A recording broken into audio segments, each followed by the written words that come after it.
ఏఐతో future అసలు ఎట్లా ఉండబోతా ఉంది సార్? ఒక 100 మంది పనిచేసే చోట 10 మందితో చేయించుకోవచ్చు అన్నట్లుగా తెలుస్తా ఉంది. సో మెడికల్గా ఎట్లాంటి మెరాకిల్స్ రాబోతా ఉంది? 2050 అలా ఈ పెద్ద సర్జరీలు చేసే డాక్టర్స్ అవసరం ఉండదు. డెఫినెట్లీ ఈ AI robots will take over. ఇప్పుడు మోకాలు నొప్పులు ఒకప్పుడు చూస్తే 45, 50, 60 అట్లా వచ్చేవి సార్. ఎందుకు ఈ చిన్న ఏజ్లోనే మోకాలు నొప్పులు రావడానికి రీజన్ ఏంటి సార్?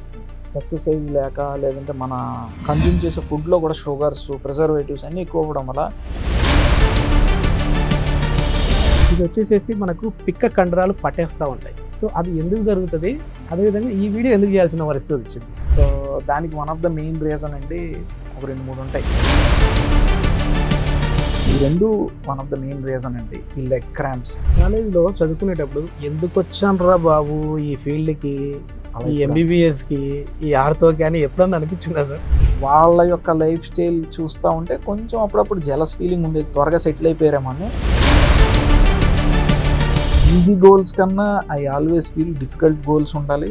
అండ్ దాన్ని రీచ్ అవ్వటంలోనే మనకి value of life, meaning of life దొరుకుతుంది. Welcome to Suman TV. నేను మీ నవీన్. నేను ఇప్పుడు పరిచయం చేయబోయే సెలబ్రిటీ డాక్టర్. సో అందరికీ సుపరిచితులు. ఆయన చాలా వరకు కూడా సోషల్ మీడియాతో అందరితో కనెక్టివిటీలో ఉంటారు. డాక్టర్ రాంప్రసాద్ కంచర్ల గారు. హాయ్ సార్, నమస్తే అండి. నమస్కారం అండి. సార్ ఏంటి సార్, మొత్తానికి ఎక్కడ చూసినా సోషల్ మీడియాలో మీరే కనపడతా ఉన్నారు. సో ఒకప్పుడు అంటే మీరు వీడియోస్ చేసేవాళ్ళు, మళ్ళీ ఇప్పుడు డాక్టర్లను ఇంట్రొడ్యూస్ చేస్తూ ఉన్నారు. సో ఏంటంటే దీనికి ఉన్న ఎందుకు ఈ సోషల్ మీడియా సైడ్ రావాలనిపించింది? ఈ సోషల్ మీడియా అనేది నేను అనుకునేది ఒక బూన్, అంటే good to the society as well. మనం అది ఎక్కువ దాన్ని కన్జ్యూమ్ చేస్తే బ్యాడ్ టు ద సొసైటీ. అంటే ఈ సోషల్ మీడియాలో కంటెంట్ మనం ప్లేస్ చేయటం, పుటప్ చేయటం, వీడియోస్ అవనివ్వండి, లేదంటే రాయటం అవనివ్వండి, ఏదన్నా కానీ ఆడియో అవనివ్వండి, వాట్సాప్, ఏదన్నా ఓ ఇన్ఫర్మేషన్ని మనం సొసైటీలోకి పంపించడం అనేది I feel as doctors it's a boon. అంటే ఒక సర్వీసే అనుకోండి. మీరు చేసే వీడియోలు, చెప్పే వీడియోలు సార్ ఎట్లా అంటే మా ఇంట్లో వాళ్ళు కూడా చూస్తూ ఉంటారు సార్. మా అమ్మగారు అందుకు అంటే మోకాలు నొప్పి వచ్చింది, సింపుల్గా ఇంట్లో కూర్చొని ఎట్లా తగ్గించుకోవచ్చు అని చెప్తా ఉంటారు. సో అవన్నీ కూడా ప్రాక్టీస్ చేస్తూ ఉంటారు, చేసి నిజంగానే రిలీఫ్ ఉంది అని చెప్పేసి అంటూ ఉంటారు.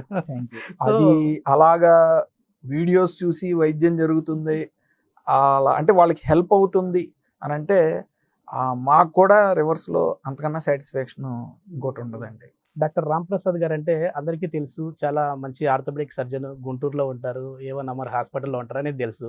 కానీ మీ గురించి పూర్తిగా పర్సనల్గా చాలా మందికి తెలియదు. ఏంటి సార్ ఫ్యామిలీ బ్యాక్గ్రౌండ్ ఏంటి, అదేవిధంగా ఎక్కడ మీ ఎడ్యుకేషన్ అయిపోయింది? మాది రాజమండ్రి అండి. I was born and brought up in Rajahmundry. మా చాలా లో మిడిల్ క్లాస్ ఫ్యామిలీ నుంచి వచ్చాం. మా ఫాదర్ వాళ్ళది చిన్న ఎలక్ట్రికల్ షాపు. నేను కూడా గవర్నమెంట్ స్కూల్లోనే చదువుకున్నాను, బాల విజ్ఞాన్ మందిర్ హై స్కూల్ అని రాజమండ్రిలో. అక్కడ నుంచే వచ్చాము. మా మదర్ ఒక school teacher, normal school teacher. So కానీ మనకేంటంటే భగవంతుడి దయ వల్ల మనకి ఏదో చదువు అబ్బింది. చదువు అవ్వటం వల్ల +2 కాకినాడలో చేశాను. ఆ తర్వాత ఎంసెట్లో ర్యాంక్ సంపాదించి గుంటూరు మెడికల్ కాలేజ్లో ఎంబీబీఎస్ జాయిన్ అయ్యాను. ఓకే. ఆ తర్వాత అక్కడ అంటే Guntur medical college actually laid a very big foundation. అంటే అక్కడ మన మైండ్ అంతా కూడా ఓపెన్ అయింది నిజంగానే ఎంబీబీఎస్కి వచ్చాక. అంటే డాక్టర్ చదువు అనేది చదవటం ఒకటిను, ప్లస్ మనకు పరిచయాలు పెరగటం, వేరే వాళ్ళు ఎలాగ ఆలోచిస్తున్నారు, మనం ఆ లెవెల్ నుంచి నెక్స్ట్ లెవెల్కి ఎలా వెళ్ళాలి అనేది ఒక గ్రాడ్యుయేషన్ కాలేజ్ అనేది చాలా ఉపయోగపడింది అండి. ఆ తర్వాత మనం బాగా చదువుకోవటం వల్ల ఎయిమ్స్ న్యూఢిల్లీలో సీట్ సంపాదించాం. ఆల్ ఇండియా ర్యాంక్ వచ్చింది, single digit rank, 8th rank వచ్చి. నిజంగా ఎయిమ్స్లో రావడం అంటే ఆషామాషి విషయం కాదు సార్. అది నిజంగానే కృషితోనే సాధించగలిగానని నేను చెప్తాను. అక్కడికి వెళ్ళిన తర్వాత ఇంకా మన మైండ్ ఓపెన్ అయింది. అంటే ప్రపంచవ్యాప్తంగా జనాలు ఎలాగ ఆలోచిస్తారు, cream of Indian medical students ఎలాగ ఉంటారనేది అది ఇంకా ఎయిమ్సేనండి, అందులో డౌటే లేదు. అక్కడ నుంచి ఆస్ట్రేలియా వెళ్ళాను. దాని తర్వాత కూడా నాకు ఆస్ట్రేలియా వెళ్ళిన తర్వాత కూడా నాకు అనిపించింది, మన ఊరొచ్చి మనం సెటిల్ అయ్యి మన సొసైటీకి ఏదో విధంగా సర్వీస్ చేస్తే definitely that is the happiness వస్తుందనే ఆలోచనతో మళ్ళీ వచ్చి గుంటూరు. అదే నేను నెక్స్ట్ క్వశ్చన్ అదే అడుగుదాం అనుకున్నాను సార్. ఏంటంటే ఎయిమ్స్ లాంటి చోట మీరు చదివి వచ్చినారు. సో మీరు అనుకుంటే హైదరాబాద్లో కావచ్చు, అదేవిధంగా బెంగళూరు, చెన్నై లాంటి పెద్ద పెద్ద సిటీస్లోకి వెళ్ళిపోయినా అక్కడ ఒక మంచి ప్యాకేజ్డ్ శాలరీతో లేదంటే ఓన్ హాస్పిటల్ కానీ అట్లా బిల్డ్ చేసుకోగలరు. కానీ ఎందుకు గుంటూరు లాంటి ఏరియాలోనే ఇక్కడే ఉండాలి, ఇక్కడి ప్రజలకే సేవ చేయాలనుకున్నారు? అంటే బేసికలీ ఇందులో కొంత స్వార్థం కూడా ఉంటుందండి. అంటే నేను గుంటూరు అమ్మాయిని చేసుకున్నాను, సో అదొక స్వార్థం అనుకోండి. దాని తర్వాత నేను గుంటూరులో చదువుకున్నాను, ఇక్కడ చాలా మంది ఫ్రెండ్స్ ఉన్నారు. సో అల్టిమేట్గా ఏంటంటే హ్యూమన్ బీయింగ్ అనేది ఒక సోషల్ యానిమలే. మనకి సొసైటీ, మన ఫ్రెండ్స్, మన జనం.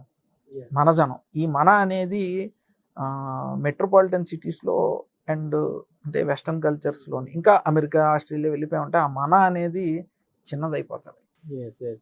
ఇలాంటి మన గుంటూరులో కానివ్వండి, లేదంటే ఇంకా చిన్న ఊళ్ళలో ఈ మన అనేది పెద్దగా ఉంటుంది. సో ఆ కాన్సెప్ట్తోనే వచ్చానండి.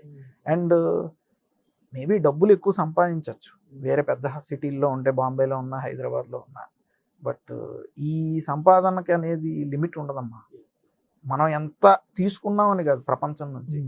అల్టిమేట్గా నాకు 40 ఏళ్ళు వచ్చిన తర్వాత నాకు అర్థమైంది ఏంటంటే, మనకి రియల్ హ్యాపీనెస్, మన లైఫ్కి మీనింగ్ ఎప్పుడు వస్తుంది అని అంటే, మనం తిరిగి సొసైటీకి ఏం చేసాము.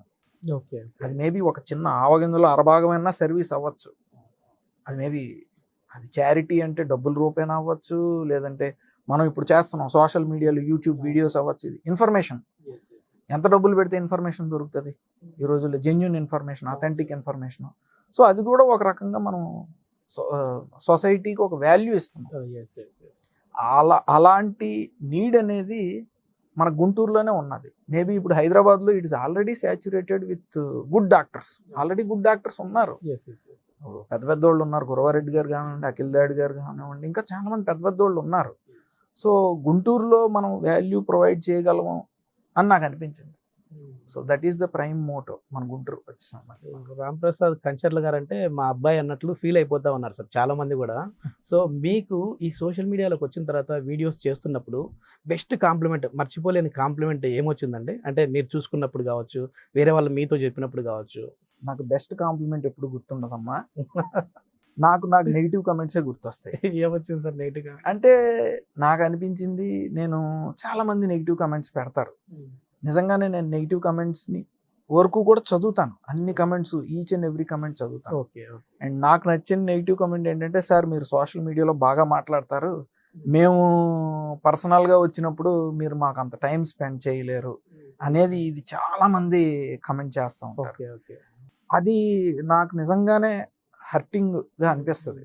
నేను ఎందుకంటే మాకు ఎవరికైనా 24 గంటలే ఉంటుంది టైము, అందులో 10 గంటలే పని చేయగలం, 10 నుంచి 12 గంటలు. అందులో మేము సర్జన్స్ కాబట్టి అంటే ఒక 4-5 గంటలు సర్జరీలు కేటాయించగలం, మిగతా ఒక 5-6 గంటలు ఓపీడీలో చూస్తాం. అందులో మళ్ళీ 60-70 మంది పేషెంట్లు చూడాలి. సో మేబీ దానికి పరిష్కారం కూడా నేను ప్రతి పేషెంట్కి ఒక 4-5 నిమిషాల కన్నా కాకుండా ఇంకా ఎక్కువ కేటాయించి వాళ్ళని సాటిస్ఫై చేయగలిగితే maybe that is the next step towards my satisfaction. So I concentrate more on negative comments than positive comments. పొగట్టం అందరూ పొగుడతారమ్మా, కానీ మన ఇంట్లో వాళ్ళే వాళ్ళకి ఏంటంటే సార్, ఇప్పుడు చాలా వరకు ఆ వీడియో చూసినప్పుడు మీరు చాలా రీచ్ దగ్గర అయిపోయారు, వాళ్ళు ఓన్ చేసుకున్నారు కాబట్టి మీతో టైం స్పెండ్ చేయాలని ఉంటది కాబట్టి ఆ కమెంట్ ఏమైనా చేసి ఉండొచ్చేమో. Maybe but everyone will have that only 24 hours, but definitely I will try to be more accessible to the population. Family ఏంటి సార్? అంటే మామూలుగా నాన్నగారు, అమ్మగారు ఏం చేసేవాళ్ళు? అంటే మీతో పాటు కజిన్ సిబ్లింగ్స్ ఏమన్నా? మదరు టీచర్ కింద చేసి రిటైర్ అయిపోయారు. మా నాన్నగారు చిన్న ఎలక్ట్రికల్ షాపు, ఇప్పుడు షాప్ కూడా మూసేశారు, నాతో పాటు హాస్పిటల్లో ఉంటారు. వైఫ్ షీ సర్జికల్ ఆంకాలజిస్ట్ తను. అండ్ ఇద్దరు పిల్లలు, పాప 9th క్లాసు, బాబు ఏమో 3rd క్లాస్. సార్ ఏం చెప్తా ఉన్నారు సార్? చూస్తే అంత యంగ్ ఉన్నారు, అంటే 30-32 ఇయర్స్ లా కనపడతా ఉన్నారు. 42 కూడా నిండిపోయి 42 కూడా నిండిపోయి 9th 10th వచ్చిన పిల్లలు ఉన్నారంటే ఎవరు నమ్మరు. సార్ మీరు ఛాలెంజింగ్ గా తీసుకొని అసలు ఈ కేసు ఎవరు చేయలేదు, మళ్ళీ మన దగ్గరికి వచ్చింది, సార్ మీరే చేయాలి అని అన్నప్పుడు అరే ఎందుకురా బాబు ఇది మళ్ళీ మనం టేకప్ చేయడం అని మళ్ళీ సక్సెస్ అయినా ఉంటాయి కదండి, అట్లాంటి మెమరబుల్ సర్జరీ ఏదన్నా ఉందా సార్? ఎందుకున్నామమ్మా, చాలా ఉంటాయి. నాకు అంటే అక్కడే సాటిస్ఫాక్షన్ వస్తుంది. ప్రతి నెల వీడు ఈజీలీ అలాగా, అంటే బయట ఎక్కడ లేదంటే చెయ్యలేము చెయ్యము అన్న కేసులు మన దగ్గరకు వస్తాయి. బేసికలీ హిప్ రీప్లేస్మెంట్స్ లో ఆ సాటిస్ఫాక్షన్ వేరుండిద్దమ్మా. ఓకే అంటే ఈ 20 కీలు అరుగుదల అనేది యాక్చువల్లీ ఇప్పుడు ఇండియాలో వెస్టర్న్ పాపులేషన్ తో కంపేర్ చేసినా ఒకప్పుడు వెస్ట్ లో ఎక్కువ ఉండేది. ఓకే ఇప్పుడు ఇండియన్ లో కూడా ఈ హిప్, ఈ ఏవియన్, ఈ కోవిడ్ తర్వాత బాగా కోవిడ్ పెరిగిపోయింది. తర్వాత ఎందుకు ఇది ఇట్లా అవ్వడం జనాల్లో? అంటే ఇది కోవిడ్ టైంలో మనం ఏంటంటే స్టెరాయిడ్స్ బాగా ఎక్కువ వాడాం. ఓకే అంటే అప్పుడు అది లైఫ్ సేవింగ్ మెజర్, మనం ఏం చేయలేం, ఇంకా అది వాడాల్సిన పరిస్థితి వచ్చింది డాక్టర్స్ అందరికి కూడా. జనాలను ఐసీయూలో పెట్టి, ఇప్పుడు మీ ఏజ్ గ్రూప్, నా ఏజ్ గ్రూప్ లో వాళ్ళని కూడా ఐసీయూలో పెట్టి స్టెరాయిడ్స్ వాడటం ఇవన్నీ చేసాం. సో ఈ అప్పుడులో లైఫ్ సేవింగ్, అది చేయకపోతే కనుక మనిషి ప్రాణాలు పోయటం అనేది జరిగి ఉండేది. కాకపోతే దానివల్ల ఏమైందంటే పాపులేషన్లో ఈ స్టెరాయిడ్స్ అనేవి కొంత మన బ్లడ్ వెజల్స్ని లో ఈ కొవ్వు శాతాన్ని పెంచేస్తాయి. దీనివల్ల ఏంటంటే ఈ హిప్ జాయింట్ బాలు అట్లాంటి వాటికి మామూలుగానే బ్లడ్ సప్లై మనకి కొంచెం తక్కువ ఉంటుంది. అది ఈ కొవ్వు శాతం పెరిగిపోయేటప్పటికి రక్త ప్రసారం తగ్గిపోతుంది. అది మెయిన్ కాజు. అక్కడ రక్త ప్రసారం తగ్గిపోవటం ఏవిఎన్ అంటాం, అవాస్క్యులర్ నెక్రోసిస్. దీనివల్ల చాలా మంది ఏవిఎన్ పేషెంట్లు రావడం మన ఏజ్ గ్రూప్ లో. ఏం చెప్తుంటారు సార్ అంటే వాళ్ళ చాలా మంది పేషెంట్స్ తో మీరు మాట్లాడుతుంటారు కదా, కామన్ గా వచ్చినప్పుడు చెప్పేది సార్ హిప్ జాయింట్ అంటే వాళ్ళు ఏం చెప్తా ఉంటారు అంటే తుంటి నొప్పి, వెన్ను నొప్పి, అట్లా అంటే డిఫరెంట్ ఉంటాయి కదా అందులో. మెయిన్లీ ఏంటంటే ఏవిఎన్ కి మనం చూసేది ముందు వైపు తొంటి నొప్పి చెప్తా ఉంటారు. ఓకే మామూలు నడు నొప్పి, తొంటి నొప్పి అంటే వెనక వైపుకి వస్తుంది. ఈ ఏవిఎన్ వల్ల వచ్చేది ఏంటంటే మెయిన్లీ ముందు వైపు వస్తూ ఉంటుంది, గ్రాయిన్ పెయిన్ అంటాము. అలా చేసినప్పుడు హై ఇండెక్స్ ఆఫ్ సస్పెషన్ ఉండాలి. హిస్టరీలో మనం ఈ కోవిడ్ వచ్చిందా, స్టెరాయిడ్స్ వాడారా, ఐసీలో ఉన్నారా అని కనుక్కుంటాం. దాని తర్వాత డైరెక్ట్గా ఎక్స్రే ఒకటి తీయించి అవసరాన్ని బట్టి ఎంఆర్ఐ చేయిస్తాం. హై ఇండెక్స్ ఆఫ్ సస్పెషన్ ఉండాలి ఇప్పుడు ఇవన్నీ డిటెక్ట్ చేయాలి, తప్పదు. ఈ మధ్య మనం చూస్తూ ఉన్నాము, ఇప్పుడు మోకాలు నొప్పి వచ్చింది అనుకోండి పిఆర్పి అంటా ఉన్నారు. లేదు ఏ స్టేజ్లో ఉన్నా పిఆర్పి సూటబుల్ అంటే కొద్దిమంది చెప్పేది అంటే అందరికీ సూటబుల్ అని కొద్దిమంది చెప్తారు, కొద్దిమంది లేదు అంటారు. యాజ్ ఏ ఆర్థోపెడిక్ సర్జన్గా మీరు ఏం చెప్తారు? ఫస్ట్ ఈ హిప్ ఏవియన్కి వచ్చేటప్పటికి ఏంటంటే స్టేజ్ 1, స్టేజ్ 2లోను, కొంతమంది స్టేజ్ 3లో ఉన్న వాళ్ళకి ఏంటంటే కొన్ని ట్యాబ్లెట్స్ ఉన్నాయండి. ఆ ట్యాబ్లెట్స్ కరెక్ట్గా వాడుకుని ఒక 2 to 3 years వాడుకుంటే చక్కగా ఫలితాలు వస్తున్నాయి, అందులో అనుమానం లేదు. కొంతమంది ఏంటంటే అన్డిటెక్టెడ్గా వాళ్ళు స్టేజ్ 4కి వెళ్ళిపోతే అలాంటప్పుడు హిప్ రీప్లేస్మెంట్లు అవసరం. సో అలాంటి పేషెంట్లు కూడా చాలా మందిని చూస్తున్నాం. దాని తర్వాత వేసిన ప్రశ్న మీరు ఇప్పుడు ఒక రన్నింగ్ హాట్ టాపిక్, మోకాలు నొప్పి, మోకాలు అరుగుదలకి పిఆర్పి ఇంజక్షన్లు ఏమైనా మ్యాజిక్ చేస్తున్నాయని. టు బి ఫ్రాంక్ అండి, ఇది అంటే ఈ రీజనరేటివ్ మెడిసిన్ అంటాం. అంటే మన శరీరంలో ఒక పునర్జీవం, జీవశక్తిని మళ్ళీ పెంపొందించడం ఈ రీజనరేటివ్ మెడిసిన్. ఇది ప్రస్తుతానికి ఏం ఒక మ్యాజిక్ కాదు, ఇట్ ఇస్ ఒక ఇన్ఫాంట్ స్టేజ్లో ఉంది. డెఫినెట్లీ దీనికి గ్రోత్ అనేది ఉన్నది. ఈ పిఆర్పి అనేది అందులో ఒక భాగం. మనం అందరం తెలుసుకోవాల్సింది ఏంటంటే ఈ పిఆర్పి ఇంజెక్షన్ చేయించేసుకుంటే మనకి ఫ్యూచర్లో మోకాలు అరగదు, లేదంటే అసలు ఆపరేషన్లు అవసరం లేదు, అలాగ మాత్రం ఫీల్ అవ్వకూడదండి. డెఫినెట్లీ దానికి ఉన్న ఎవిడెన్స్ దానికి ఉంది పిఆర్పి ఇంజెక్షన్లకి. కానీ స్టేజ్ 1, స్టేజ్ 2, కొంతమంది స్టేజ్ 3లో ఉన్న వాళ్ళకి ఈ పిఆర్పి ఇంజెక్షన్లు పనిచేస్తాయి. నేను చేస్తాను మా హాస్పిటల్లో, యాక్చువల్లీ గుంటూరు మొత్తంలో మా హాస్పిటల్లో ఎక్కువ చేస్తాం. బట్ పేషెంట్స్కి ఎక్స్ప్లెయిన్ చేస్తాం మీకు ఎందుకు చేస్తున్నాము, మీకు రిజల్ట్ అనేది రియలిస్టిక్గా ఉండాలి, ఎంత ఉంటుంది. ఒకవేళ స్టేజ్ 3 లాస్ట్లోకి వెళ్ళిపోయినా, స్టేజ్ 4లోకి వెళ్ళిపోయినా, if you are indicated for surgery PRP ఏమీ పనిచేయదండి. సో అప్పుడు సర్జరీ చేయించుకోవాలంటే సర్జరీ చేయించుకోవాల్సిందే, లేదంటే కృష్ణారామ అని కూడా ఇంట్లో కూర్చోవడం. ఏదో 1, 2, 3 కొంతమందికి. ఇప్పుడు ఇది పిఆర్పి ఇచ్చిన తర్వాత చాలా మంది డౌట్ ఉంటుంది కదా సార్, అంటే ఇది ఎన్ని రోజుల వరకు పనిచేస్తుంది? సో ఇప్పుడు మీరైతే ప్లేట్లెట్ రిచ్ ప్లాస్మా అని చెప్పి ఎక్కిస్తా ఉన్నారు, అంత బాగుంది. మళ్ళీ అది అరిగే అవకాశం ఉంటుందా? ఎందుకంటే ఒరిజినల్ది అరిగిపోద్దా ఉంది కదా, మరి ఇంజక్షన్లు ఇచ్చినవి అరుగుతాయా లేదా? అంటే అదే ఇందాక మనం అనుకున్నట్టు రియలిస్టిక్గా ఉండాలి మనం. పిఆర్పి వల్ల ఏంటంటే మనకి ఆ అరుగుదల పేస్, ఆ స్పీడ్ అనేది తగ్గుతుంది. అంతేగాని మనం జుట్టు తెల్లబడటం అనేది ఏ విధంగా అయితే ఏజ్ రిలేటెడ్గా జరుగుతుందో మోకాలు అరగటం అనేది కూడా అలాగే జరుగుతుంది.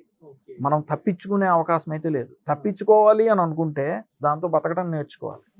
అది ఎలాగానంటే మన జీవనశైలి విధానంలో కొన్ని మార్పులు చేసుకోవాలి, దాని తర్వాత బరువు తగ్గాలి, అండ్ డైట్ ఫాలో అవ్వాలి, మంచి ఎక్సర్సైజులు చేసుకోవాలా, ఫిజియోథెరపీ చేసుకోవాలా.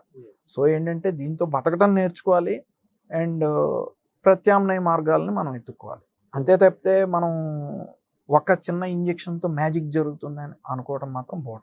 మీ ఛానల్ ఓపెన్ చేశాను నేను. ఓకే, మీ ఛానల్లోని పాపులర్ వీడియోస్ చూద్దాము. అవి అవి చేసేటప్పుడు మీ ఫీలింగ్ ఏంటి, ఏం అవ్వాలని, ఏం జనానికి అర్థం అవ్వాలని మీరు ఆ వీడియో చేశారనేది చూద్దాం సార్. సో చాలా వరకు కూడా 2 years బ్యాక్ చేశారు ఇది. 16 లక్షల మంది చూశారు. సో దాని కమెంట్స్ కూడా చాలా అద్భుతంగా వచ్చాయి. అన్ని పాజిటివ్ కమెంట్సే. 20,000 లైక్లు వచ్చాయి.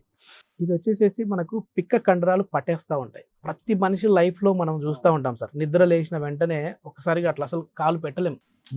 అట్లా కింద పెట్టాలన్నా ఏదో తిమ్మిరిలాగా పట్టేసినట్టుగా ఉంటుంది. సో అది ఎందుకు జరుగుతుంది, అదేవిధంగా ఈ వీడియో ఎందుకు చేయాల్సిన పరిస్థితి వచ్చింది? ఇక్కడ బుక్ ఉందండి. ఏదో డైరీ నా టేబుల్ మీద పెట్టుకుంటాను. నేను ఎక్కడికి వెళ్ళినా సరే ఇది క్యారీ చేస్తాను. ఓకే. ఎందుకనంటే మనం పేషెంట్లే మెయిన్ మనకి నాలెడ్జ్ మనకి ఇస్తారండి. ఓకే. ఓకే. ఏ విధంగానంటే మనం ఓపీలో చూస్తూ ఉంటాము. వాళ్ళు చెప్పే కంప్లైంట్లు, వాడు అడిగే ప్రశ్నలే మనం వాళ్ళకి సమాధానం చెప్పాలి. కొత్తగా ఏం అవసరం లేదు. సో ఇది one of the most common complaint ఆ రోజుల్లో నేను గమనించింది. లెగ్ క్రాంప్స్ అనేది, పిక్క కండరాలు పట్టేయటం అనేది. సో దానికి one of the main reason అండి ఒక 2-3 ఉంటాయి. పోషక తత్వాల లోపం. అంటే మన బాడీలో హిమోగ్లోబిన్ అంటే మన ప్రాణవాయువు ఆక్సిజన్ని అవయవాలకి తీసుకెళ్లే హిమోగ్లోబిన్ అనే మాలిక్యూల్ తగ్గిపోతే కనుక అనీమియా అంటాం. అదొక రీజను. తర్వాత రెండోది విటమిన్ డి డెఫిషియన్సీ. ఇండియాలో ఇంత సన్షైన్ ఉన్నా సరే 60 to 70% ఆఫ్ పాపులేషన్ ఏంటంటే విటమిన్ డి డెఫిషియెంట్ ఉంటారండి. అంటే సూర్యరశ్మి ఎక్స్పోజ్ అవ్వట్లేదు. ఇప్పుడు ఈ ఆఫీస్ కల్చర్ అనేది కూడా పెరిగిపోయి, సో అది కూడా one of the main reason. So ఈ రెండు one of the main reason అండి ఈ లెగ్ క్రాంప్స్. మామూలు నిద్ర గురించి కూడా ఒక షార్ట్ చేశారు సార్. అది మామూలుగా వెళ్ళట్లేదు. అది ఎంతవరకు సార్? ఇప్పుడు 72 లక్షల మంది చూశారు. సో సార్ చూస్తే ఏమో మోకాల నొప్పి ఆర్థోకు సంబంధించిన డాక్టర్ ఈ నిద్రకు సంబంధించి మాట్లాడుతూ ఉన్నారు ఏంటి అని చెప్పి ఒక కామెంట్ కూడా వచ్చింది. సో ఏంటి సరైన నిద్ర మీకు కావాలంటే ఇది ఉండాలి అని చెప్పేసి ఒక వీడియో చేశారు. ఏంటి ఏముండాలి అసలు సరైన నిద్ర రావాలంటే? ఇప్పుడు ప్రతి ఒక్కరి సమస్య సార్ ఇది, నిద్ర ఇన్సోమియా ప్రాబ్లం వస్తూ ఉంది. ఎందుకంటే స్లీప్ ఐ ఫీల్ ఇప్పుడు మన ఐఫోన్ బ్యాటరీ డిశ్చార్జ్ అయిపోయింది అనుకోండి, మనం ఛార్జింగ్లో ఎలా తగిలిస్తాము? So the same thing happens in sleep అనమాట. మనం పొద్దున్న నుంచి సాయంత్రం వరకు కష్టపడిన తర్వాత బాడీలో బ్యాటరీ అంతా డిశ్చార్జ్ అయిపోయింది. మళ్ళీ మనం ప్రాపర్గా నిద్రపోతే మాత్రమే బాడీని మళ్ళీ మనం రీజువనేట్ చేయగలం. సో ఇప్పుడు మా ఓపీడీలో వచ్చే సగం మంది పేషెంట్లకి ఈ మోకాలు నొప్పి అయినా, తొంటి నొప్పి అయినా, నడుము నొప్పి అయినా, ఇంకెక్కడ నొప్పి అయినా సరే వాళ్ళకి సగం కనుక స్లీప్ ప్రాపర్గా ఉంటే సగం కంప్లైంట్ వరకు వాళ్ళు అంటే వాళ్ళ బాడీకి ఆ న్యాచురల్ హీలింగ్ కెపాసిటీ అనేది వచ్చేస్తుందండి. So what we suggest is good food and పొద్దున్న నుంచి సాయంత్రం కష్టపడిన తర్వాత మీరు ఒక ప్రాపర్ స్లీప్ షెడ్యూల్ ఫాలో అవ్వండి. అండ్ డైలీ ఒక 30 to 40 minutes ఎక్సర్సైజ్ డెఫినెట్లీ చేయండి. అండ్ ఫుడ్లో కూడా రాత్రిపూట పాలు తాగటం కానీ. సార్ గుడ్ ఫుడ్ అంటూ ఉన్నారు కదా, ఈ నీ పెయిన్స్ తగ్గడానికి ఒకవేళ రాకుండా ఉండడానికి ఎట్లాంటి ఫుడ్ మంచిది అంటారు? అది ఫ్రూట్స్ కావచ్చు, ఫుడ్ ఐటమ్స్ కావచ్చు, ఏదైనా చెప్పండి. నేను జనరల్లీ చెప్పే ఒక సింపుల్ డైట్ ప్రోటోకాల్, వెజిటబుల్స్ అయితే కనుక క్యాబేజీ, బ్రోకోలీ తినండి. ఓకే. అందులో మనకేంటంటే ఏ జాయింట్లో అయినా జిగురు ఉత్పత్తి చేసే కెపాసిటీ అనేది ఎక్కువ ఉంటుందండి. తర్వాత ఫ్రూట్స్కి వస్తే కనుక విటమిన్ సి రిచ్ ఎక్కువ ఉండాలండి. ఓకే. అంటే నిమ్మ, నారింజ, ఉసిరికాయ, తర్వాత కమలా పండు అట్లాంటివి. అండ్ జాంకాయ యాక్చువల్లీ అది చాలా చీప్ అయినా సరే it is best for many organs. Okay. ఏం సార్ దాని స్పెషాలిటీ ఏముంది సార్ అది తినడం వల్ల? అంటే జాంకాయ మనకి కాస్ట్ ఎఫెక్టివ్ ఫ్రూట్ కూడా. మనకి ఇండియాలో ఏంటంటే అదృష్టం, జాంకాయ అనేది ఆల్మోస్ట్ సంవత్సరంలో అన్ని సీజన్స్లోనూ దొరుకుతుంది. And it's calcium rich, vitamin A ఉంటుంది, విటమిన్ సి ఉంటుంది, అండ్ మినరల్స్ కూడా, లవణాలు కూడా చాలా ఎక్కువ ఉంటాయి. ఓకే. ఓకే. యాక్చువల్లీ మనకేంటంటే చిన్నప్పుడు పుస్తకాల్లో నేర్పించేది కింగ్ ఆఫ్ ఆల్ ఫ్రూట్స్ అంటే మ్యాంగో అంటారు. కానీ హెల్త్ పరంగా నేను అడ్వైజ్ చేసేది కింగ్ ఆఫ్ ఆల్ ఫ్రూట్స్ అంటే జాంకాయ, గోవా. ఓకే. ఓకే. సో ఇంకా తర్వాత సిరీల్స్కి వచ్చారంటే నాకు కొంచెం ఈ మధ్యన వైట్ రైస్ అనేది నేను అవాయిడ్ చేయమని చాలా మంది చెప్తా ఉంటాను.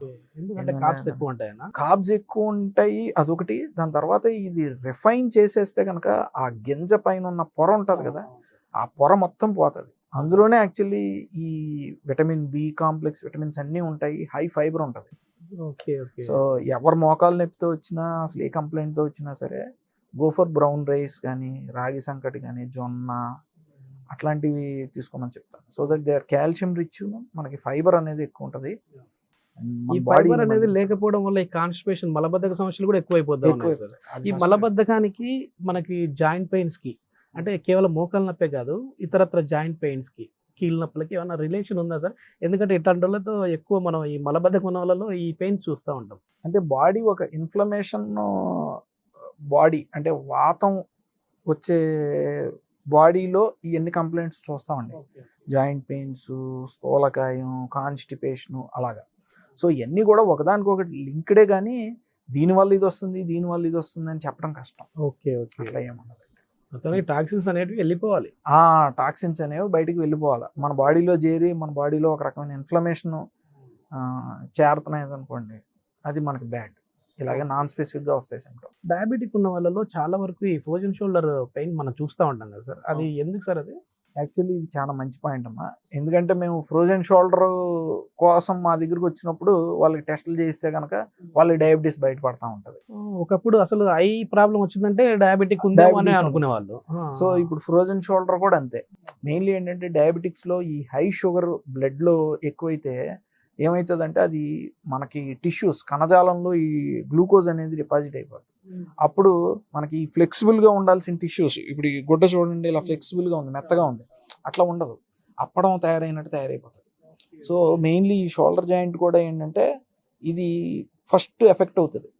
సో దీని చుట్టూ ఉన్న పొర బిగుసుపోవడం స్టార్ట్ చేస్తుంది, ఇంకా ఫ్రోజన్ షోల్డర్ అనేది స్టార్ట్ అయిపోతుంది. సో డయాబెటీస్, ఫ్రోజన్ షోల్డర్ చాలా లింక్ ఉండిద్ది వీటికి. ఎక్కువ స్పోర్ట్స్ ఆడే వాళ్ళు కావచ్చు, జిమ్లో వెయిట్ లిఫ్ట్ చేసే వాళ్ళు కావచ్చు, అట్లాంటి వాళ్ళకు ఉన్నటువంటి పెయిన్ వచ్చేసేస్తూ ఉంటుంది కదా. సో దాన్ని నెగ్లెక్ట్ చేస్తే, అంటే పర్లేదులే అని రెస్ట్ తీసుకుంటే సరిపోతుందా, వెంటనే హాస్పిటల్కి వచ్చి ఏదైనా ప్రాబ్లం ఉందేమో అనేసి? డెఫినెట్లీ షోల్డర్ పెయిన్ ఇమీడియట్గా మీకు ఏదైనా జిమ్ చేసినా, లేదంటే స్పోర్ట్స్ ఆడినప్పుడు ఏదైనా జరిగినా, నేను అడ్వైజ్ చేసేది ఒక సింపుల్ డాక్టర్ అడ్వైజ్ అనేది 100% ఉండాలి. ఓకే.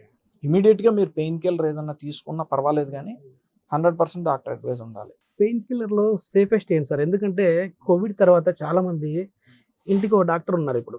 ఎందుకంటే చాలా ఏదైనా వచ్చిందంటే డాక్టర్ వరకు వెళ్ళకుండా యాంటీబయాటిక్స్ కూడా వాళ్ళే వెళ్ళిపోయి మెడికల్ స్టోర్కి వెళ్ళి తీసుకుంటా ఉన్నారు. సో అది ఎంతవరకు సేఫ్? అదేవిధంగా సేఫెస్ట్ పెయిన్ కిల్లర్ డ్రగ్ అంటే ఏంటి? సింపుల్ పారాసెటమాల్ అండి. Simple paracetamol. ఇప్పుడు మనం డోలో 650 తెలుసు కదా, డోలో 650 ఫీవర్కి ఏ విధంగా పనిచేస్తుందో అదే కొంచెం హయ్యర్ డోస్ 1000 mgలో ఎనర్జెసిక్ పెయిన్ కిల్లర్ యాక్టివిటీ కూడా ఉంటుంది. Okay okay. సో అంటే most of the population paracetamol safe అనండి. కొంతమందికి ఎలర్జీస్ ఉంటాయి, మేబీ వాళ్ళు next level of pain killers వాడాలి తప్పితే, బట్ మెజారిటీ ఆఫ్ ద పాపులేషన్కి paracetamol 1000 mg is the safest pain killer. నేను ఎవరికి రికమెండ్ చేసినా సరే అదే రికమెండ్ చేస్తాను. అండ్ దీనికి ఎవిడెన్స్ కూడా ఏంటంటే యుఎస్ FDA వాళ్ళు కూడా paracetamol it is available over the counter. అమెరికాలో చూసుకున్నా, ఇండియాలో చూసుకున్నా పారాసెటమాల్ 1000 mg ఇది available over the counter. Prescription అవసరం లేదు, వేసుకోవచ్చు, తీసుకోవచ్చు. కాకపోతే ఏదన్నా సరే ఎక్కువ కాలం వాడితే అది డేంజరస్. సార్ ఇప్పుడు ఒక వీడియో చూశాను, మామూలుగా మీ వీడియోనే, ఏంటంటే వెస్ట్రన్ టాయిలెట్ మంచిదా లేదంటే ఇండియన్ టాయిలెట్ మంచిదా అని చెప్పేసి ఒకటి ఉంది. అంటే ఇండియన్ టాయిలెట్లో కూర్చోవాలంటే పాపం మోకాళ్ళ నొప్పులు ఉన్న వాళ్ళేమో ఇబ్బంది పడతా ఉన్నారు. సో ముందు నుంచి ఇప్పుడు కొత్తగా ఇల్లు కట్టించుకునే వాళ్ళు కూడా అసలు ఇండియన్ టాయిలెట్ అనేది తీసేస్తా ఉన్నారు, వెస్టర్నే పెట్టుకుంటా ఉన్నారు. ఏది బెస్ట్ అంటారు? అంటే నొప్పులు ఉన్న వాళ్ళు అయితే ఓకే, కానీ నార్మల్ పర్సన్ ఏ దాంట్లో కూర్చుంటే బెస్ట్ అంటారు? చాలా కష్టమైన క్వశ్చన్ అమ్మా.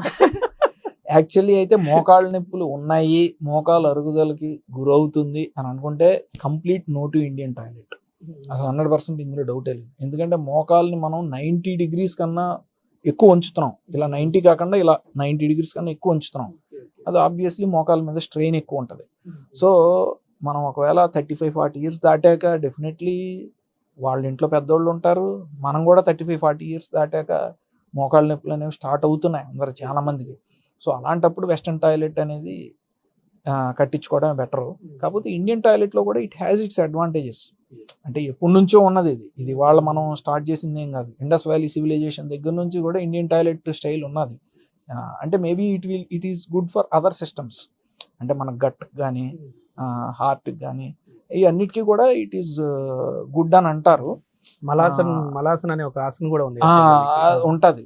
సో మెయిన్లీ కాన్స్టిపేషన్ రిలీవ్ చేయడానికి ఇండియన్ టాయిలెట్ బెటర్ అని అంటారు, బట్ నేను ఆర్థోపెడిషన్ కాబట్టి I recommend western toilet for almost half of the population.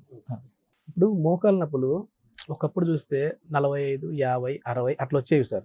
ఇప్పుడు 35, 20 ఏళ్లలో కూడా చూస్తూ ఉంటారు నాకు తెలిసినంత వరకు వచ్చే వాళ్ళకి.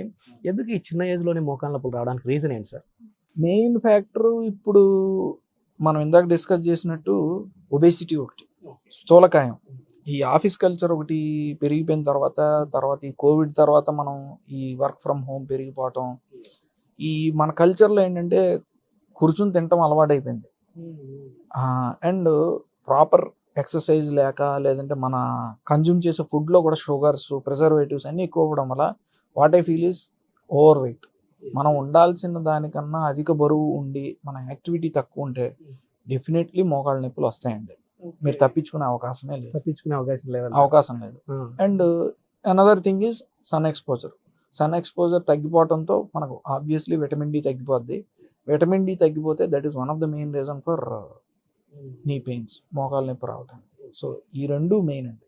ఓకే, మోకాళ్ళు అరిగిపోతున్నాయి అని తెలిపే సంకేతాలు ఏమన్నా ఉంటాయా సార్? ఎందుకంటే చిన్న టక్ అనే సౌండ్, ఇప్పుడు నేనున్నాను ఇట్లా కూర్చొని ఇట్లా కాలు చాపేసరికి ఒక చిన్న సౌండ్ వచ్చింది అంటే ఏమైనా మోకాలు ఏమైనా అరిగిపోతా ఉందా అనే భయం ఉంటుంది. కొంచెం ముందుగానే నొప్పి ఉంది అంటే దీనికి మీరు అన్నారు కదా ఇప్పుడు ఒక పాపింగ్ సౌండ్ వచ్చిందని, అదేంటంటే జాయింట్లో గ్యాసెస్ ఎక్కువసేపు అలాగ మనం ఒక పొజిషన్లో కూర్చున్నప్పుడు ఒక జాయింట్లో ఒక బబుల్లా తయారవుతుంది.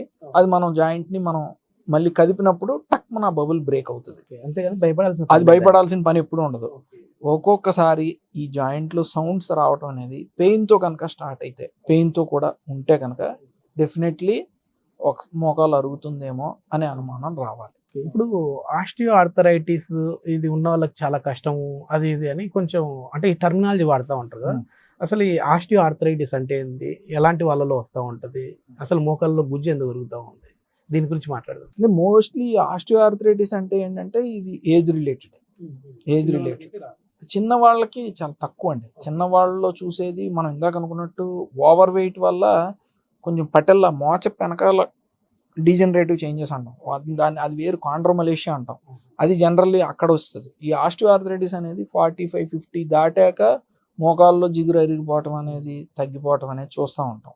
అది వీళ్ళలో వచ్చేది కొంచెం ఏజ్ పెరుగుతున్న కొద్దీ. ఆ టెర్మినాలజీ ఆస్టియో ఆర్థరైటిస్. ఇందులో కూడా గ్రేడ్ 1 నుంచి గ్రేడ్ 4 వరకు ఉంటాయి.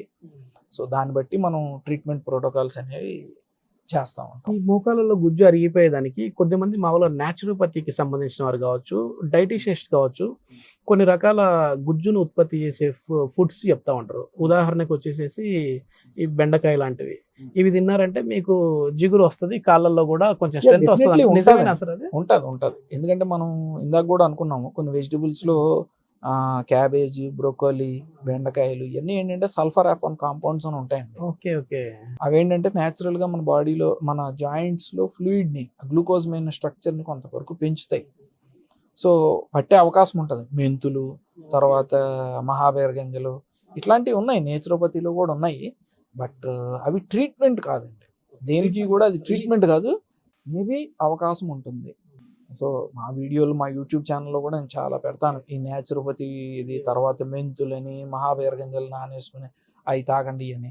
Everything is not treatment, home remedies. పని చేస్తే మన అదృష్టం, పని చేయకపోతే నెక్స్ట్ దాన్ని ట్రై చేయడం. సరే ఇప్పుడు మనం పని చేయలేదు, హాస్పిటల్కి వచ్చేసాము. చాలా మంది సర్జరీ అంటే భయపడుతూ ఉంటారు. అందులో ఇప్పుడు టెక్నాలజీ బాగా పెరిగిపోయింది. రోబోస్తో సర్జరీలు అంటూ ఉన్నారు, ఏఐ వచ్చేసింది. సో అసలు రోబోటిక్ సర్జరీ అంటే ఏంటి, అది రోబో చేస్తుందా, మనుషులు చేస్తారా, దానికి నార్మల్ సర్జన్ చేసేదానికి అంటే మనిషికి మనిషికి మధ్య డిఫరెన్స్ ఏంటి, ఎవరు చేస్తే బాగుంటుంది సర్జరీ? అంటే ప్రస్తుతం మనం ఇది యాక్చువల్లీ ఆర్టిఫిషియల్ ఇంటెలిజెన్స్ కూడా, రోబోటిక్ టెక్నాలజీ కూడా ఎవల్యూషన్లో ఉందండి. అంటే ఏంటంటే కంప్లీట్గా రోబోట్ మనిషిని టేక్ ఓవర్ చేసుకోవాలి, ఇది మనం ఒప్పుకోవాలి.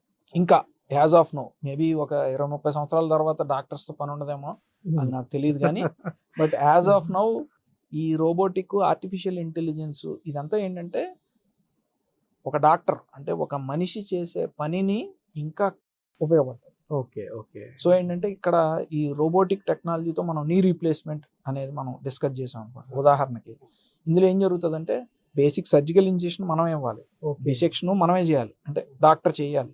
ఇదంతా చేసిన తర్వాత రోబో అనేది మనని ఆ కట్స్ తీసుకోవటానికి సర్జరీ ఎలా ఇంకా పర్ఫెక్షన్, ఆ బ్యాలెన్సింగ్ టెక్నిక్స్ అది చేయడానికి ప్రెసిషన్ ఇస్తుంది.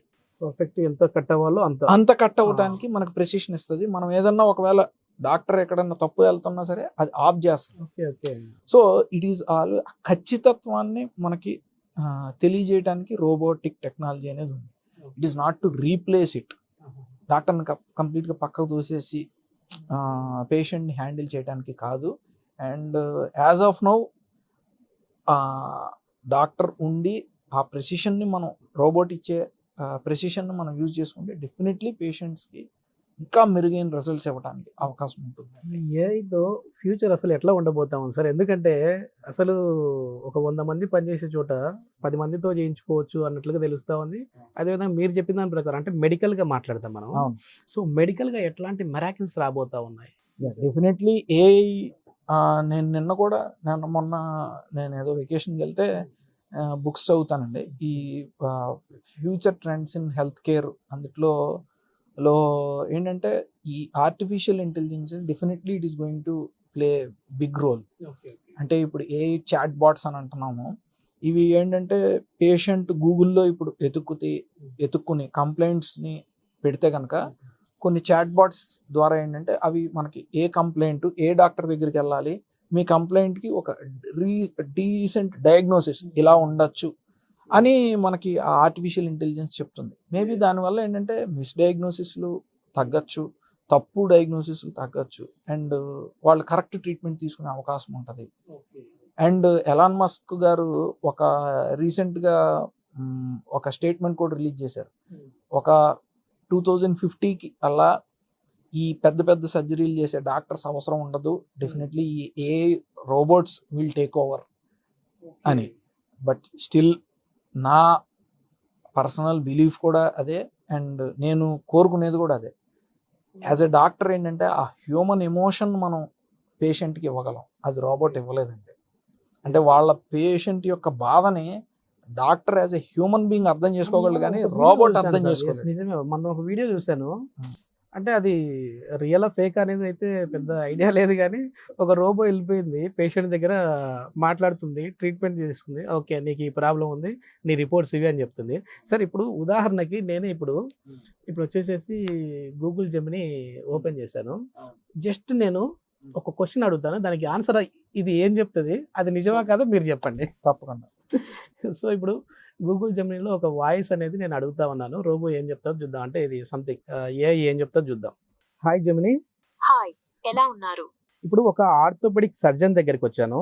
సో ఆర్థోపెడిక్ సర్జన్తో ఇంటర్వ్యూ ఉంది, నేను టాప్ 10 క్వశ్చన్స్ అడగాలి, వైరల్ అవ్వాలి. సో అట్లాంటి క్వశ్చన్స్ ఏమున్నాయి చెప్పు నాకు. ఆర్థోపెడిక్ సర్జన్ తో ఇంటర్వ్యూలో అడగడానికి ఇక్కడ కొన్ని ఆసక్తికరమైన ప్రశ్నలు ఉన్నాయి. 1. మీరు చేసిన అత్యంత క్లిష్టమైన శస్త్రచికిత్స ఏమిటి? 2. మీ కెరీర్లో మీకు ఎదురైన అత్యంత అరుదైన గాయం ఏమిటి? 3. మీరు మీ రోగులతో ఎంతకాలం పనిచేస్తున్నారు? 4. మీరు మీ రంగంలో తాజా సాంకేతిక పరిజ్ఞానంతో ఎలా అప్డేట్ అవుతారు? 5. ఆర్థోపెడిక్ సర్జన్ గా మీ కెరీర్లో మీరు తీసుకున్న అత్యంత ముఖ్యమైన నిర్ణయం ఏమిటి? ఓకే, ఇంకా ఏమైనా ఉన్నాయా? ఖచ్చితంగా. మీ ఇంటర్వ్యూ కోసం మరికొన్ని ప్రశ్నలు ఇక్కడున్నాయి. 1. మీ రోగులు త్వరగా కోలుకోవడానికి మీరు ఏ వ్యాయామాలు సిఫార్సు చేస్తున్నారు? 2. ఓకే జెమినీ, క్రీడాగా జెమినీ ఒక్క 10 మినిట్స్ నువ్వు హోల్డ్ లో ఉండు, డాక్టర్ గారు ఉన్నారు, ఆయనతో మాట్లాడతాను. తప్పకుండా. చూడండి సార్, బట్ ఎంత చేసినా ఇక్కడ హ్యూమన్ ఎమోషన్ ఎలిమెంట్ అనేది మిస్ అవుతుంది అన్నమాట.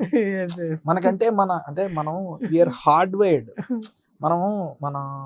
మనం ఇందాక కూడా హ్యూమన్స్ అనే వాళ్ళు సోషల్ యానిమల్. సరే సార్, ఇప్పుడు రోబో అడిగిన క్వశ్చన్, అంటే ఇప్పుడు నేను కాదు, ఏఐకి సమాధానాలు చెప్దాం మనము. సో ఇది అడిగిన క్వశ్చన్స్కి మీరే సమాధానాలు చెప్పండి సార్. ఇప్పుడు ఇంటర్వ్యూ చేసేది నేను కాదు, ఏఐ మిమ్మల్ని. సో ఫస్ట్ క్వశ్చన్ ఏమడిగింది, మీ రోగులు త్వరగా కోలుకోవడానికి మీరు ఏ వ్యాయామాలు సిఫారిస్తారు అని చెప్పారు. ఏంటి అంటే ఏ ప్రాబ్లం? మెయిన్లీ ఓల్డ్ ఏజ్, ఒక సెటిల్డ్ 35-40 ఇయర్స్ తర్వాత నేను జనరల్ ఏంటంటే వాకింగ్ బెస్ట్. సార్ కొద్దిమంది ఈ వాకింగ్ చాలా కన్ఫ్యూజ్ ఉంది సార్. కొద్దిమంది వాకింగ్ చేయొద్దు అసలు అంటారు, కొద్దిమంది వాకింగ్ చేయమంటారు. జనాలకి అసలు చెయ్యాలా వద్దా అనే మైండ్ లో పడిపోయింది సార్. క్వశ్చనే లేదు, walking is the best exercise okay. Across. అంటే మీరు ఎన్ని జిమ్ములు తీసుకోండి, అంటే నాకు మోకాళ్ళ నొప్పి వచ్చింది సార్, నేను చేయొచ్చా? తప్పకుండా చేయొచ్చు. Okay okay. But only thing ఏంటంటే మనం గుర్తుపెట్టుకోవాల్సింది కొంచెం గడ్డి ప్రదేశాల్లో కానీ మట్టి ప్రదేశాల్లో కానీ, ఈవెన్ తార్ రోడ్ అయినా కొంచెం పర్లేదు, సిమెంట్ రోడ్ల మీద చేయకుండా ఈ 3 ప్రదేశాల్లో చేసుకుంటే కనుక వాకింగ్ ఇస్ బెస్ట్. ఓకే, మంచి అనుమానం వ్యాయామం అంటే ఏంటి? ఇవి చెప్తారు. అసలు ఓకే, question తర్వాత వచ్చేసేసి మీరు చేసిన అత్యంత క్లిష్టమైన శస్త్రచికిత్స ఏంటి? రివిజన్ హిప్ రీప్లేస్మెంట్ అంటాము. అంటే హిప్ రీప్లేస్మెంట్ అనేది అంత మునుపు చేసి ఫెయిల్ అయితే కనుక దాన్ని మళ్ళీ మనం ఒక 20 years తర్వాత చేయాల్సిన అవసరం ఒక పేషెంట్కి వచ్చింది. సో ఆ పేషెంట్కి చేశాను, అండ్ ఇప్పుడు కూడా వస్తూ ఉంటారు. They are very happy. Revision hip replacement. మీ కెరియర్ లో మీకు ఎదురైన అత్యంత అరుదైన గాయం ఏంటి? అంటే ఇందులో ఎదురు దెబ్బ ఏమైనా తగిలిందా అని? ఎందుకు భయంకరంగా తగిలాయి. ఆ దెబ్బల వల్లే నేను చాలా తెలుసుకున్నాను. యాక్చువల్లీ మీరు అంటే ఇది పర్సనల్, సార్ నాకు పర్సనల్ గా 6 ఆర్థోపెడిక్ సర్జరీలు జరిగాయి. ఆర్థోపెడిషన్ అయ్యుండి కూడా నాకు 6 ఆర్థోపెడిక్ సర్జరీలు జరిగాయి. Okay okay. ఏం సో సార్ ఏమైందా సార్?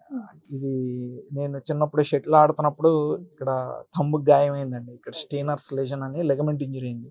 ఇది మా ఎయిమ్స్ లో హెచ్ఓడి నాకు చేశారు. ఇది ఒకటి. ఓకే. దాని తర్వాత నేను ఎప్పుడో థియేటర్లో స్టెప్స్ మించి పడిపోతే యాంకిల్ స్ప్రెయిన్ అయితే అక్కడ ఫ్రాక్చర్ అయితే ప్లేట్ వేశారు. దాని తర్వాత షటిల్ ఆడుతున్నప్పుడు స్లిప్ అయితే ఏసీఎల్ అయింది, ఏసీఎల్ టైర్ లెగమెంట్ టైర్ అయింది. దానికి మళ్ళీ సర్జరీ చేయించుకోవాల్సి వచ్చింది. సో ఆర్థోపెడిషన్ అయినా సరే మనం కూడా తప్పించుకోలేకపోయాం. Okay okay. మొత్తానికి జాగ్రత్తగా ఉండాలి ఎవరికైనా, జాగ్రత్తగా కామన్ ఉండడం ఇట్లాంటివన్నీ. ఓకే. మీరు మీ రోగులతో ఎంతకాలం నుంచి పనిచేస్తారు? అంటే రోగులతో ఇంటరాక్షన్ ఎట్లా ఉంటుంది అనేది ఇంపార్టెంట్ కదా సార్ ఎవరికైనా కూడా.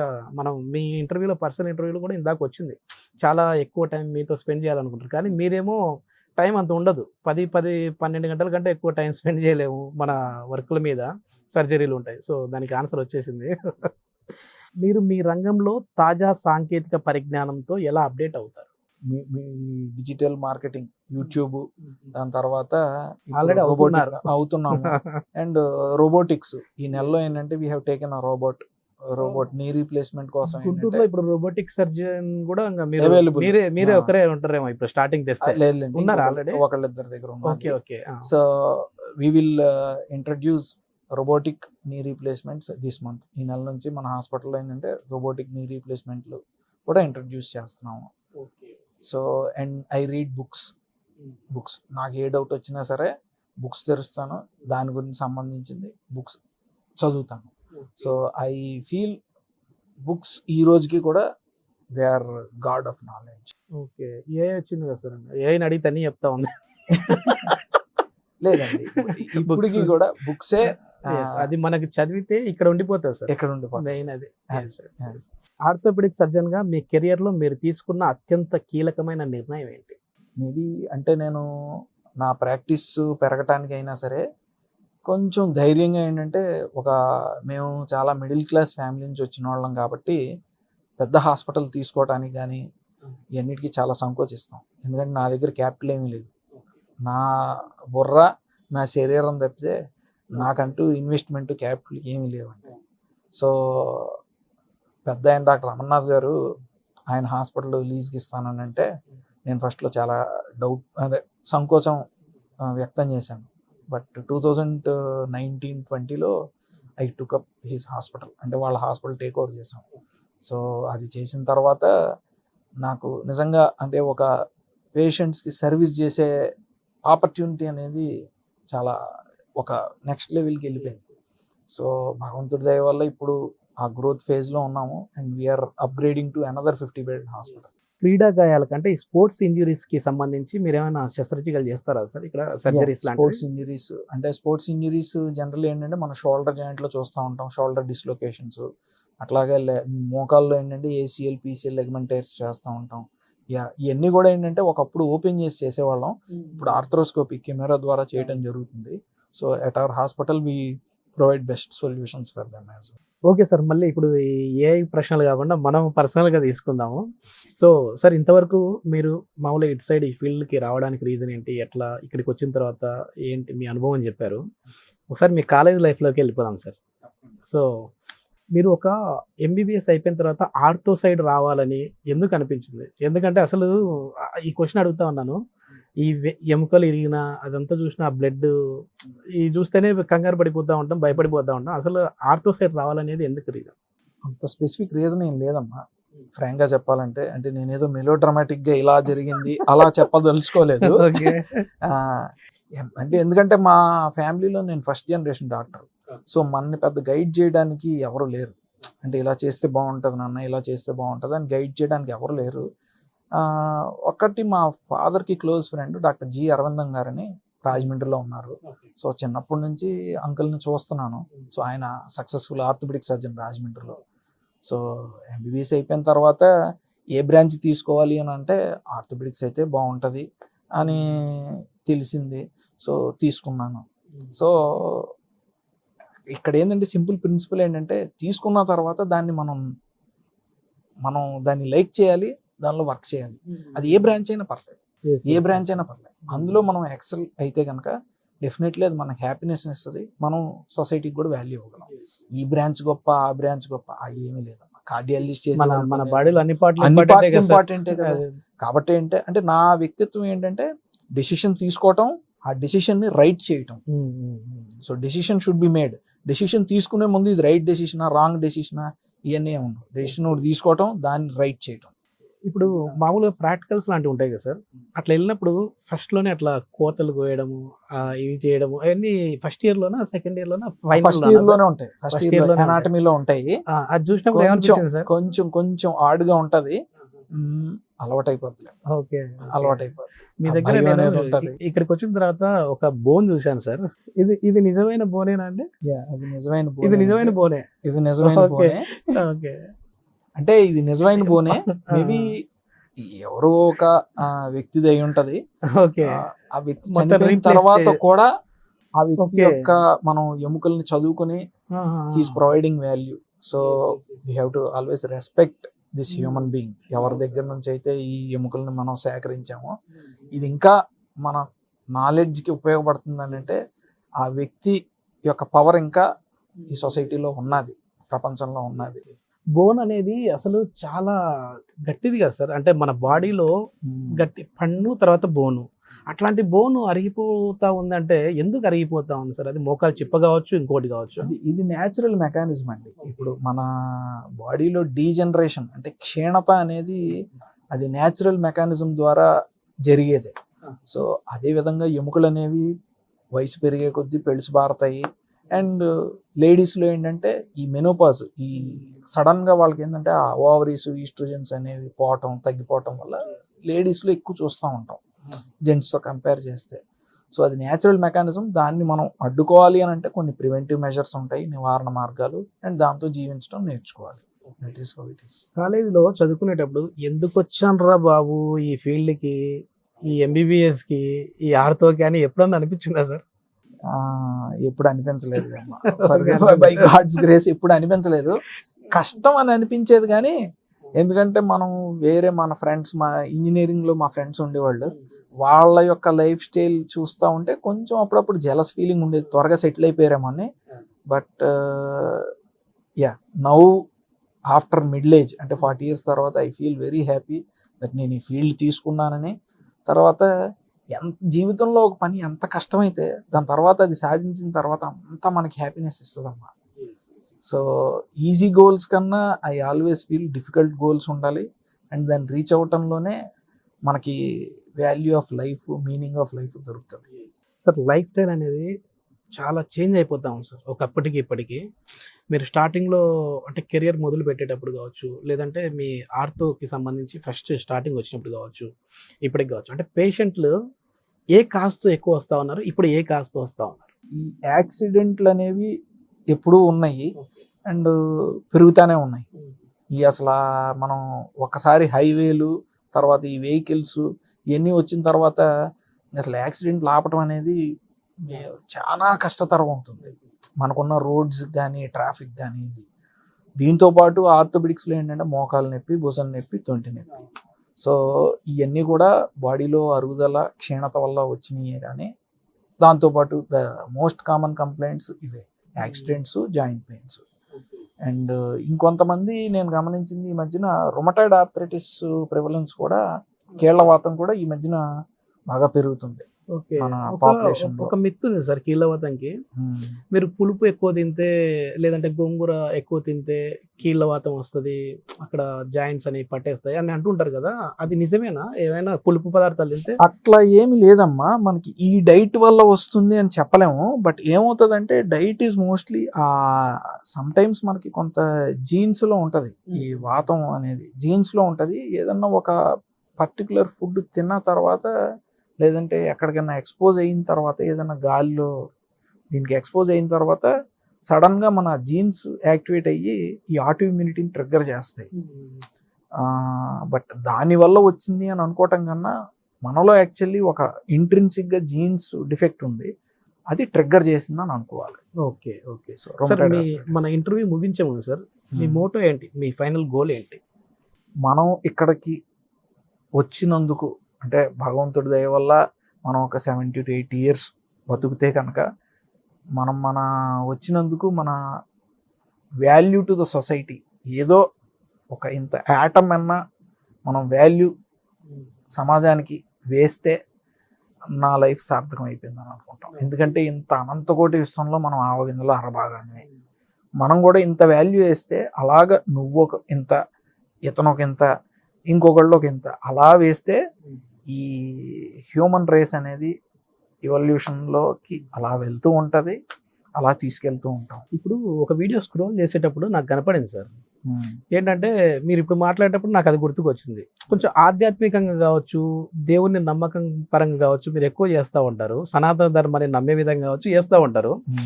ఎందుకంటే చాలా మంది అడిగిన మాట ఏంటంటే, సార్ మీరు ఒక సర్జన్ అయ్యండి, ఒక డాక్టర్గా ఈ పొజిషన్లో ఉండి కూడా మీరు మన దీని గురించి మాట్లాడుతూ ఉన్నారు, హ్యాపీగా ఉంది సార్, మన ధర్మం గురించి అంటూ ఉన్నారు. అంటే దానికి ఏమైనా స్పెసిఫిక్ రీజన్ ఉందా? అంటే నేను బేసికలీ దేవుణ్ణి నమ్ముతాను అని అంటే, దేవుడు అనేవారు అంటే ఎవరన్నా అఫెండ్ అయితే నాకు తెలియదండి. బట్ యాజ్ వైజ్ రిలీజియన్ అనేది ఒక వే ఆఫ్ లైఫ్, మనం బతకటానికి ఒక జీవన విధాన మార్గము. దేవుడు అనేవాడు ఉన్నాడు అని అంటే ఎక్కడో లేడండి. భగవంతుడు అనేవాడు మనలోనే ఉంటాడు, మీలోనూ ఉంటాడు, నాలోనూ ఉంటాడు. ఎక్కడో సోల్ అనేది ఉంటుంది. ఆ సోల్ని మనం లైట్ చేయాలి, అంటే ఇగ్నైట్ చేయాలి. మనలో ఉన్న శక్తిని మనం తెలుసుకోవాలి. అది తెలుసుకోవటానికి మనం బయట ఒక భగవత్ స్వరూపాన్ని మనం పెట్టుకుని విగ్రహ రూపంలో మనం మనలో ఉన్న భగవంతుడిని మేల్గొల్పడానికి పూజ చేస్తాం. సో అంతే తప్పితే భగవంతుడు ఎవడో శ్రీకృష్ణ పరమాత్ముడు మనకి కనిపించి ఏ రోజు మనకి దర్శనం ఇవ్వలేదు, అఫ్కోర్స్ నాకు ఇవ్వలేదు, ఎవరికి ఇచ్చుండరు ఇప్పటి వరకు కూడాను. సో ఆ రకమైన నమ్మకాన్ని పెట్టుకోవటం వల్ల మన వే ఆఫ్ లివింగ్ అనేది సరైన విధంగా ఉంటుంది, నలుగురికి ఉపయోగపడే విధంగా ఉంటుంది. సో అది హిందూ రిలీజియన్ అయినా, క్రిస్టియానిటీ అయినా, ముస్లిం అయినా, ఎవరైనా చెప్పేది అదే, మనం నలుగురికి సేవ చేయండి, అదే కావాల్సింది, భగవంతుడి పేరు చెప్పుకొని అంతే. So and definitely I believe in God. Doctor Ram Prasad Kancharla గారి లైఫ్ స్టైల్ ఏంటి సార్? అంటే మార్నింగ్ లేచినప్పటి నుంచి నైట్ పడుకునే వరకు, అంటే ఏం లేదు, ఇంటర్వ్యూ అయిపోయే ముందు నాకు తెలుసుకోవాలనిపించింది, అదేవిధంగా మన సుమన్ టీవీ ఆడియన్స్కి కూడా. ఒక రొటీన్ లైఫ్ స్టైల్ అమ్మా, ఏమీ లేదు, నథింగ్ స్పెషల్. మార్నింగ్ నేను 7 o'clock లెగుస్తాను, లెగిచి ఒక 15 to 20 minutes ఏదో బుక్ చదువుకుంటాను. ఓకే. తర్వాత ఒక 40 to 45 minutes ఎక్సర్సైజ్ చేస్తా. దాని తర్వాత పిల్లల్ని రెడీ చేసి వాళ్ళని స్కూల్లో దింపుతాను. ఓకే. మీరే? అండ్ వైఫ్ హెల్ప్ చేస్తుంది. మేము ఇద్దరం వాళ్ళని పిల్లల్ని ఇంట్లో దింపేసి టిఫిన్ చేసేసి హాస్పిటల్కి వచ్చేస్తాం. ఇంకా హాస్పిటల్కి వచ్చాక ఉరుకులు పరుగులు. మేడం కూడా ఇదే హాస్పిటల్ ఉంది. ఆ మేడం విజయవాడలో హెచ్సిజిలో పనిచేస్తారు as a surgical oncologist. Okay. So ఇక్కడికి వచ్చాక ఉరుకులు పరుగులు, ఓపీ చూడటం, పేషెంట్స్ సర్జరీస్, మళ్ళీ ఓపీ చూడటం, సర్జరీస్. మధ్యాహ్నం నాకు ఒక జబ్బు ఉందనుకోండి ఏదన్నా కానీ, ఒక 1/2 hour పడుకుంటాను, కొంచెం రెస్ట్ తీసుకుంటాను. ఒక 1/2 hour పడుకుంటాను. మేబీ అది దానివల్ల నేను మంచిగా పని చేయడానికి అవకాశం ఉంటుంది అని. అండ్ సాయంత్రం మళ్ళీ 7:30కి 8 o'clock కల్లా ఇంటికి వెళ్ళిపోతాను. And I like to spend time with family. Okay. అంటే 7:30 వరకు ఇక్కడే హాస్పిటల్? 7:30 వరకు ఉంటాను.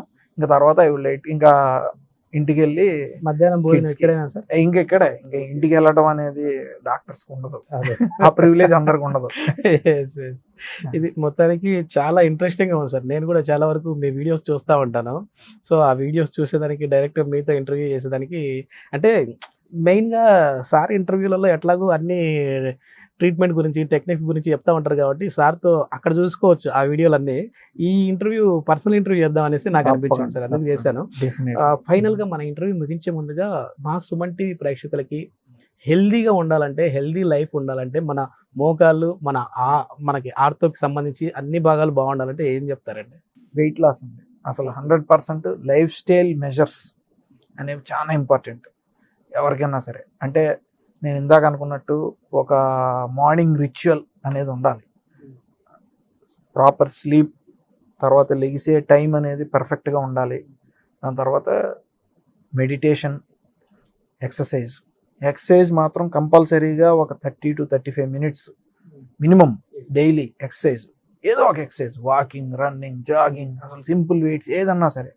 అండ్ తర్వాత పని చేసుకోవటం ఈవినింగ్ కూడా మీరు అండ్ ఫ్యామిలీ టైం మిస్ కాకండి. ఎందుకంటే పిల్లలు మన ఇప్పుడు వదిలేసి వెళ్ళిపోయారంటే మళ్ళీ ఆ ట్రైన్ మళ్ళీ మనం క్యాచ్ చేయాలి, మళ్ళీ ఇంకా వాళ్ళ చదువులని ఆ ట్రైన్ క్యాచ్ చేయలేం, తర్వాత ఎలా మనకి ఒంటరి పోతుంది. Thank you sir. మీరు ఇంత బిజీ షెడ్యూల్లో కూడా మాకు టైం కేటాయించి ఇంటర్వ్యూ ఇచ్చినందుకు ముఖ్యంగా థ్యాంక్స్ అండి. నమస్కారం అండి.